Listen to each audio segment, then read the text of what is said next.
Hi everybody, welcome. Today I want to talk about the ways we move our energy through our chakra centers, yeah? And I specifically want to talk about the first three chakra centers and offer some very practical somatic release tools to move energy that's associated with these centers. And then the next day we'll talk about these chakras. So in the Eastern kind of system of energetic anatomy, so to say, and I think this is a system that's been really adopted in many ways, in many fields, we have the chakra system. Now, some people have chakra, there's names, there's kind of geometric representations called yantras, there's mantras, seed, mantras that are used to activate these energetic centers.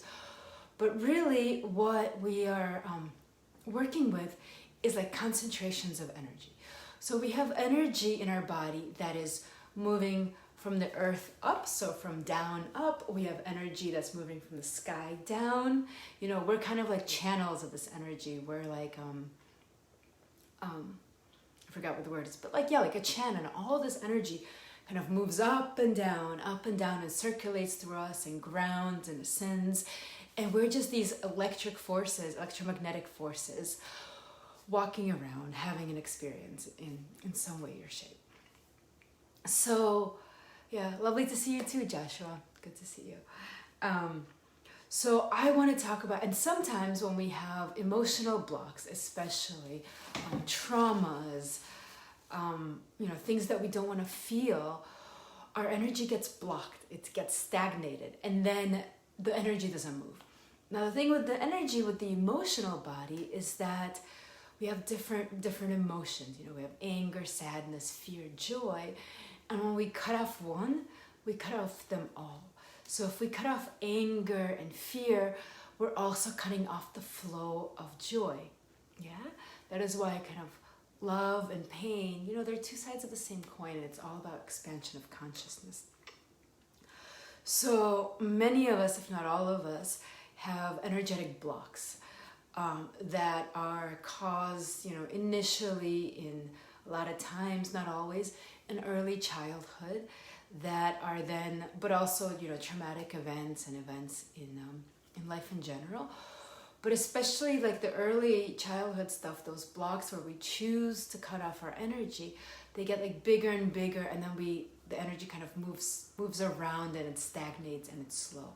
So how do we bring all of this back online? How do we enable a healthy movement of energy in our system so that we feel grounded, we feel more focused, we feel more conscious of how we're feeling, take more responsibility for our actions, and make choices, respond to the external world instead of just getting triggered and reacting, So all of that requires that we move this energy and we release these blocks, this armoring that is preventing the flow. So we're going to talk about the first three chakra centers, which chakras are, as I said, they're concentrations, they're like nodes of energy, where the energy is kind of like moving and then it goes up. It's like if you imagine a river, it's like the whirlpool. It's like where the river gets kind of faster and the energy is just much more concentrated, right? So the first chakra center, and there's different names and colors and, all that, but I'm going to talk about it, the energetic chakras as they relate to the emotional body in a way. So the first center is the first chakra. That is our rooting chakra. That is the chakra through which we ground the energy into the earth, and from where the energy to also, comes up from the earth. Joshua here read, I'd love to invite you to Clubhouse to expand sharing your wisdom and receive more abundance if you would like. Thank you, Joshua. That's so beautiful. I'll definitely talk to you about that. I'm also on Clubhouse, but I haven't really used it too much yet. Quite busy. Anyway, so in the first chakra, it's really about survival. So the first three chakras, the first, the second, and the third, they are kind of this earth energy. They are about grounding, the animalistic kind of experiences that we have. They're like earth energy. This is our animal coming online. This is our more primal animal kind of experiences and consciousness, if we would like that energy and that consciousness is really like earth. And so they have to do with our instincts, right? These first three chakras, they have to do a lot with our biological wiring and our instinctual biology. So the first chakra, the root chakra, has to do with survival, feeling safe, this place of safety, of not getting killed, of not being threatened. It's really this place of safety. And when I say safety, I really mean emotional safety as well as physical safety, because our brain registers emotional safety in the same way that it does physical safety. Because when we were young, emotional safety and emotional connection meant survival. That's pretty much it. You didn't connect to your mother didn't feed you, you get eaten by the saber-toothed tiger. So in our brain, really the same response. So the first chakra has to do with kind of community. It's one to many, right? The relationship that is expressed and experienced in the first chakra is me and the world. How do I survive and get my needs met in the world, in many? So it's about community, it's about kind of a large family dynamic, it's about society, it's about order, about structure. It's really everything that fits into this me and the world, many type of relating, okay? And so I'm going to go over these three chakras, and then I'm going to show you some practical somatic tools. The second chakra has to do with our biological instinct to reproduce, right? That's our second instinct. And with that, the energy is a little bit more subtle, it's a little bit more finer. It's, because we already have the survival place met, which is why in relationships, it's really hard to do a relationship if you don't feel safe, If we don't feel safe, we tend to be in conflict in our relation. And that produces a lot of suffering. And it also makes it really difficult to connect in this authentic, intimate, vulnerable way that really makes us feel loved and seen and fulfilled.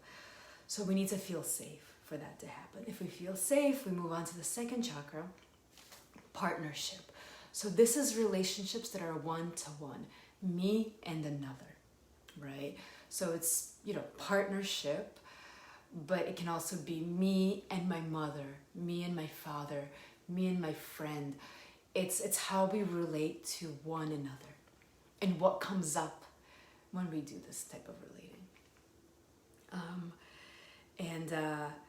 And then once, with this need of reproduction kind of is the third chakra has a lot to do with self-expression. So we have one to many, then one-on-one, and then the third is me. Yeah, me. Now, I don't want to say that it's like, well, once you meet your reproductive needs, your partnership, then you can express yourself. That's not how it works. I don't want to say that because obviously I don't align with that myself.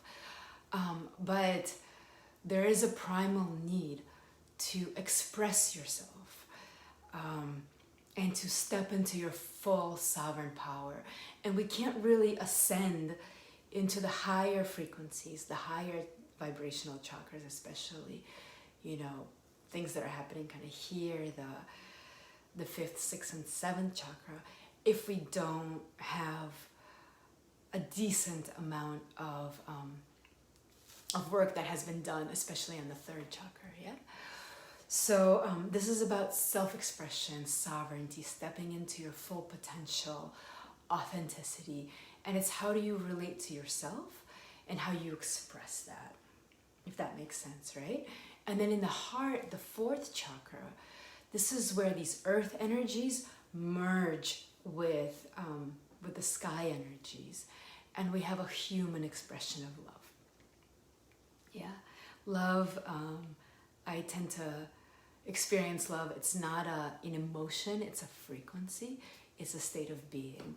So it's not part of this emotional body that I work with. It's more. It's the love is the free flow of this energy. When we are in free flow with all of our energy, and we can take responsibility, and we can feel the sovereignty and the autonomy in our life, and really feel what's going on inside of us and expand our consciousness. This is really where the love frequency comes on board, right? So a lot of people have asked me, oh, well, why isn't love one of the emotions that you work with? And I'm like, love is a state of being. It's not an emotion. So with all of that in mind, I'm going to take you through some very basic, very easy somatic release tools that you can do yourself in the comfort of your own home, to move some of this energy. It's sometimes very hard to do alone because things come up as you do it, which is why being in a container is just so much more productive. It just feels so much more empowering. But give this a try, and I would love to hear from you how this works. People tell me that they use these tools all the time, and it really helps, you know. So the first tool is for the first chakra, and it's grounding. The first chakra is really about moving all of this energy. You know, we're like in this world where, you know, most people just consider their bodies like a vehicle to move their head around. So a lot of our energy gets trapped like over here, and a lot of it just gets like released in all of these dysregulated ways. A lot of us release energy through our eyes, and a lot of it also gets trapped. So we want to bring it down so that we feel safer, more grounded, more embodied, and more conscious of what's going on. This word embodied, you know, it's like, well, what does that mean? What it really means for me is conscious of what's happening in the present and not being in the story about the past or the present or the future, because that's where our like mind goes when we're not feeling grounded and safe. Safe is grounded, right? So this is a very easy exercise that I invite my clients to do on the regular, especially in the beginning of sessions, to just really stabilize. So I know a lot of you are yoga teachers or yoga practitioners, so this is familiar. So go up against the wall and sit in chair and go down as comfortable as it feels to maintain for a long time. And as you're sitting in chair, I'm going to model this for just a little bit, but do it really for a long time. As you're sitting in chair, feel the support of the wall on your back. Feel your feet. Really bring consciousness into the bottoms of your feet. Feel how they maintain the pressure against the floor. Feel your thighs. Close your eyes and just imagine your legs just getting energized. Just all of that energy is like moving into your legs, just energizing your legs. And sit here for as long as you can. Now, when you can't take it anymore, don't just like do this. Don't do that. That doesn't work. In fact, that reiterates an old pattern of reacting to something that is uncomfortable. So don't just get up. Slowly and with intention, rise up. Get off the wall. Bend your knees and just go down like this. Relax your neck, your shoulders. Have your knees a little bit bent. It doesn't matter if you touch the floor or not. And just sit here for a minute or two, just discharging the energy. And then slowly come up. This is going to feel really good. And then notice the difference. Notice if you feel more present, like right now. If you feel more present in your body. If the stories in your head are kind of slowing down, just take a minute and notice. Okay? So this is a really good exercise for for grounding and working with the first chakra. Second chakra, you can do all of your research about chakras. I'm not going to get into that. It takes too long. Second somatic tool for the second chakra, the relational chakra, the one-on-one, right? Pulling is really good because a lot of times when we're in a relationship, a lot of energies start coming up and moving, and there's,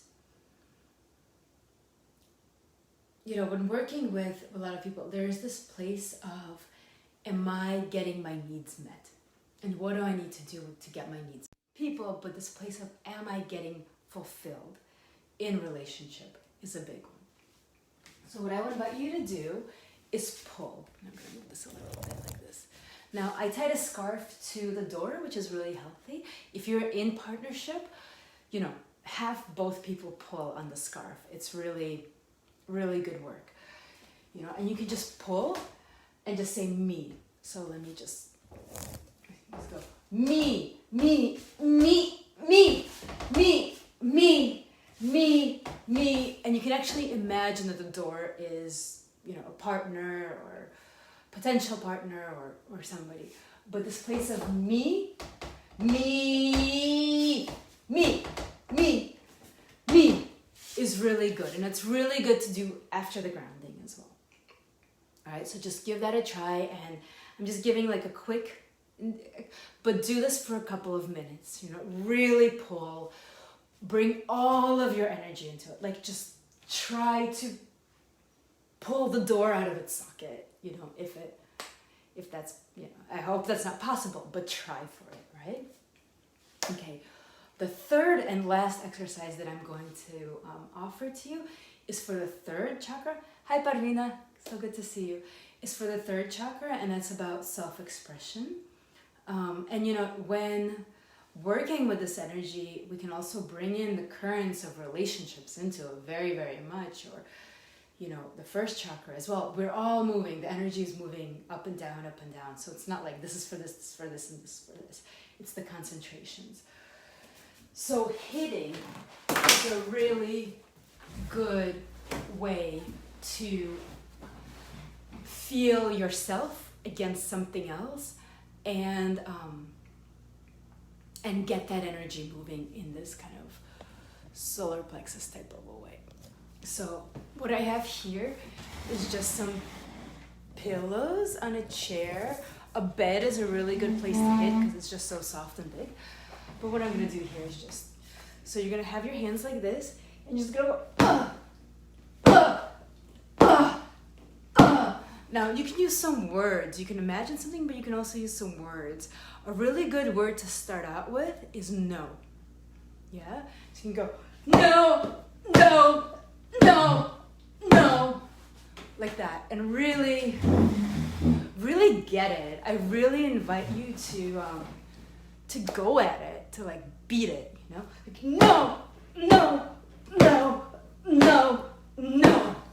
You can also use the word me also.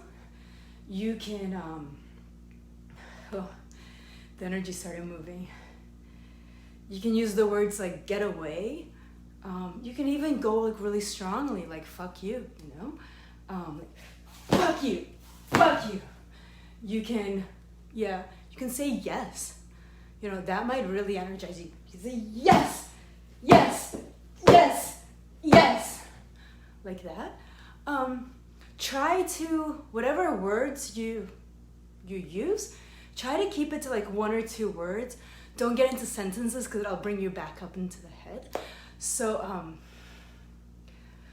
give these a try. This is really good when you're feeling like stuck somewhere, like there's some like internal pressure that's kind of like stuck in your relationships, in maybe at work, something that's one-to-many, one-on-one, or just internally for yourself.